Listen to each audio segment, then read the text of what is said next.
Hello again, everyone. Edwin Learnard back once again. In this YouTube astrological segment, I'm going to be dissertating and talking about zodiac signs of short ascension and long ascension. Now, most of you know what this is, but I'm going to explain and elaborate on this for some of you that may not know.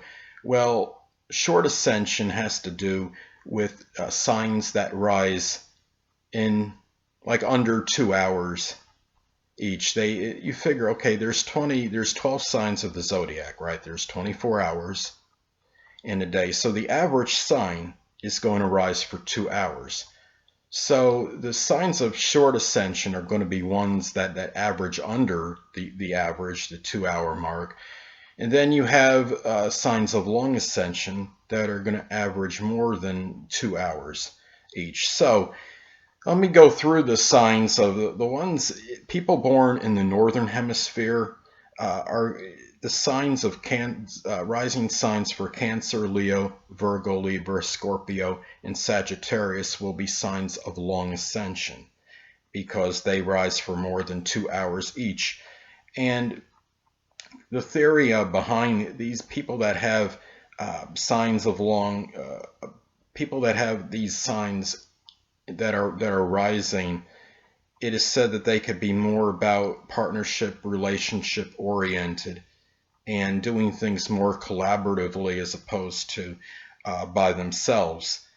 I guess because they correspond with the signs on the right side of a natal chart, with the houses, I should say, on the right side of a natal chart, which are the 4th, 5th, 6th, 7th, 8th, and 9th houses. And when people have a preponderance of planets on that right side, they're generally more inclined about doing things with others rather than as far as being more independent or self-reliant. So I think that's where you have that correspondence. Now, let's say Northern Hemisphere, the person has as far as the rising sign goes, the signs Capricorn, Aquarius, Pisces, Aries, Taurus, and Gemini will be signs of short ascension in the Northern Hemisphere, which each sign would rise for under 2 hours. And it's stated that people that have more in their chart, the theory is if you have more signs in short ascension, more planets, major influences in short ascension signs, that your goals and aspirations are more short term and they're not protracted or sustained as much.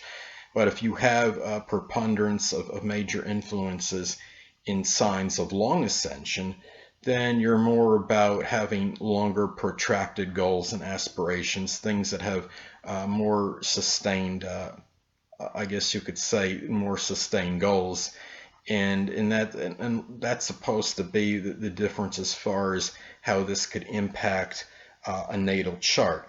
Now, of all the signs, I think Pisces may very well be the shortest, if not one of the shortest, as far as ascension. Now, Pisces only rises for maybe a little over an hour. You may have about 1 in 20 people that have Pisces rising or ascendant as a result of this.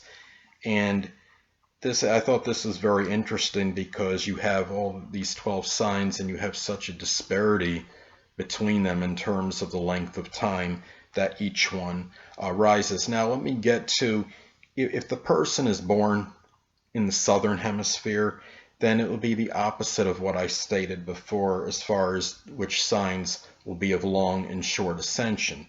Southern hemisphere, Cancer, Leo, Virgo, Libra, Scorpio, in Sagittarius, they will be the signs of short ascension. And in the southern hemisphere, the signs of long ascension will be Capricorn, Aquarius, Pisces, Aries, Taurus, and Gemini. Now, what's interesting too is that as far as a progressed ascendant, many people that are born with a rising sign of short ascension in their natal chart will go through more rising signs as far as in their progressed rising sign goes. Their rising sign will go through more signs through progression during their life, as opposed to somebody, say, that is born with a rising sign of long ascension.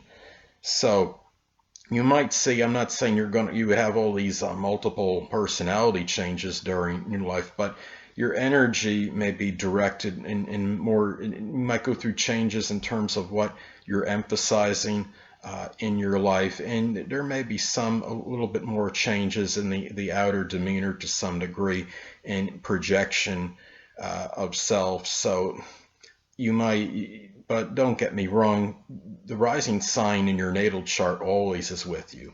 That's a constant throughout your life.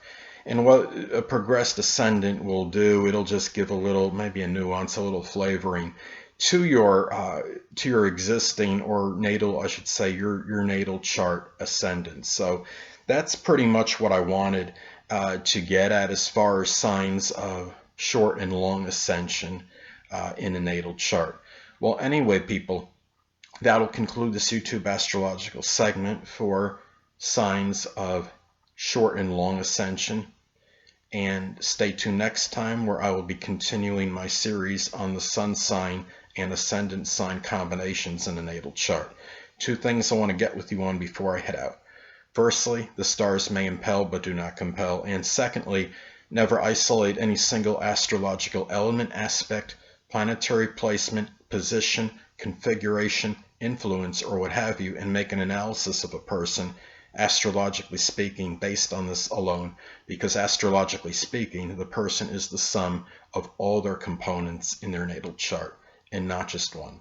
Until next time, people, stay well.